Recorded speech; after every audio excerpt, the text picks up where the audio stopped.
What's going on, guys? Welcome to another PSVR2 video review on the channel. In today's video I'm going to be reviewing the Dark Pictures Switchback VR, and this review is based after patch 1.060, which was allegedly supposed to fix the low resolution and blurry textures issues at launch of the game. So without further ado, let's jump right into it.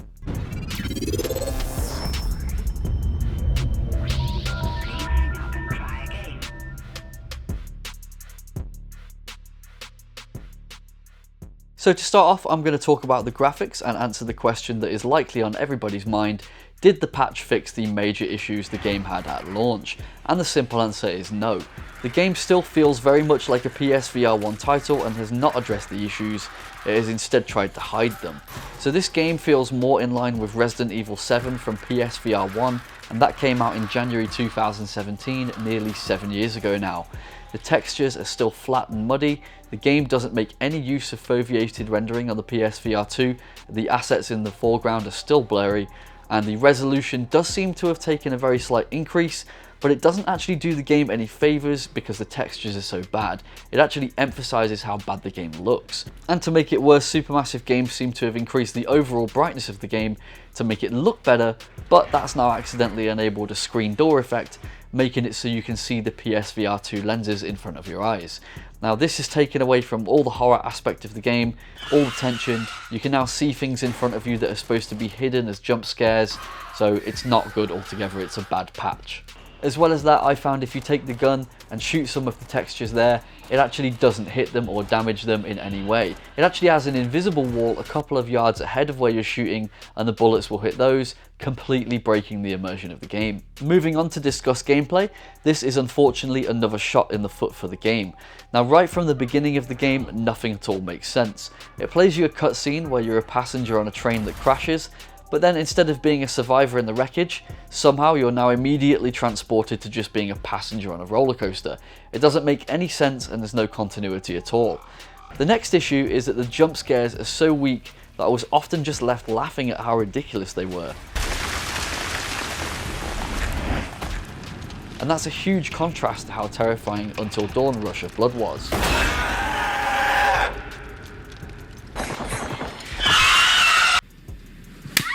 Shut the fuck up.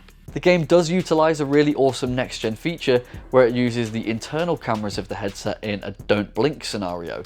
However, it's a total waste of time, as if you don't blink, nothing happens. You're not rewarded for not blinking. Actually, you're punished for playing the game the right way. The game told me don't blink upon entry to this area, as it implied that I'd be in danger, so of course I didn't blink. I tried my hardest not to blink for a couple of minutes, only to then realise the game wasn't progressing. I was stuck in one place and the game was actually going to force me to blink in order to move on with the level. Well then this is a problem, because then I'm obviously going to expect my next jump scare if I blink. So what sounds like an amazing concept was entirely wasted.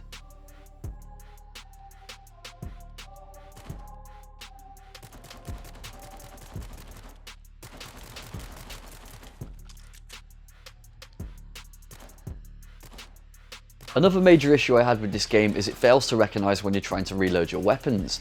Now you're given two options for reloading: either press X to reload or shake your weapon to reload. And in a game where you're waving the controllers around shooting everything around you, it feels far more natural to just shake your hand to reload the weapon. However, the game fails to recognise when you're actually trying to do this, so it allows enemies to get right up in your face and almost kill you. There I was, shaking my hands around like a lunatic trying to get the weapons to reload. You can actually see them shaking around in front of you, and it still wouldn't reload. I felt like I almost had to actually slam down the controllers against my knees to get it to recognise a reload movement, but this just felt completely wrong.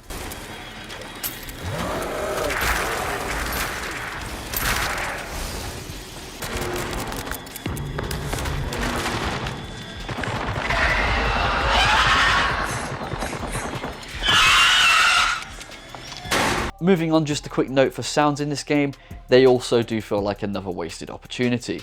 Now very quickly in the game it does give you an SMG to use, but it sounds absolutely horrible, and it doesn't even remotely sound like an SMG would. The pistols and the shotguns don't sound too bad, but just listen to how bad this SMG is.